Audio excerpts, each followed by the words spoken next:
Lawful and halal sustenance. The Holy Prophet said, help your children to become good people because anyone can bring out disobedience from his child. Accordingly, our father was not negligent in raising Ibrahim and us other children at all. Of course, our father was a very virtuous man. He used to go to the mosque in religious meetings. He cared a lot about lawful sustenance. He knew very well that the Prophet ﷺ has said worshipping has 10 parts. 9 parts of it are obtaining lawful sustenance. Therefore, when a group of hoodlums bothered him in Amiriya neighborhood and didn't allow him to earn lawful income, he sold the shop, which was an inheritance from his father, and worked in a sugar factory. He he saw he was a worker there. He stood in front of furnace from morning till night.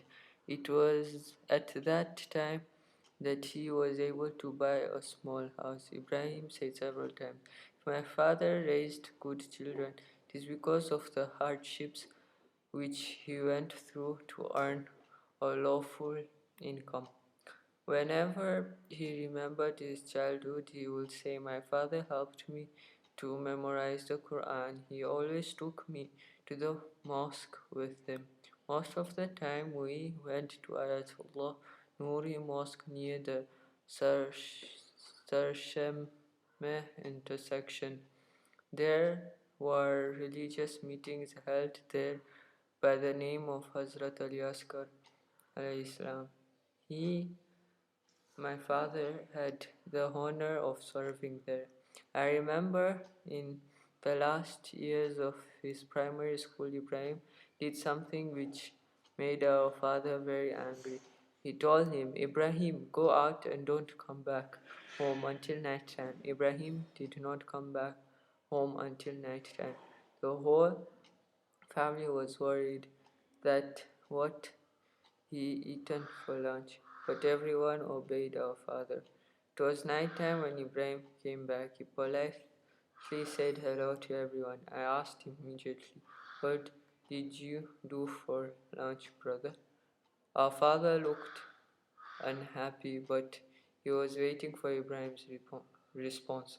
Ibrahim answered very slowly. I was walking in the street. I saw an old woman who had done a lot of shopping and didn't know what to, to do or how to go home. I went and helped her. I took her shopping to our house. The old one thanked me a lot and gave me a 5 real coin. I didn't want to accept, but she insisted a lot. I was sure that this money was lawful because I had worked for it. At noontime, I bought some bread with that money and ate it. When our father heard the story, he smiled satisfactorily. He was happy that his son had learned the lesson of his father and cared about lawful earnings. The friendship of our father with Ibrahim was more than the relationship of a father and a son. There was an unusual love between these two, which visibly resulted in development of Ibrahim's personality. But this friendly relationship did not last very long. Ibrahim was a teenager when he lost the support of his father. On one sad sunset, he felt the heavy shadow of being an orphan. From that time on, he continued living as great men do. In those years, most of the friends and acquaintances advised him to participate in sport. He accepted this idea.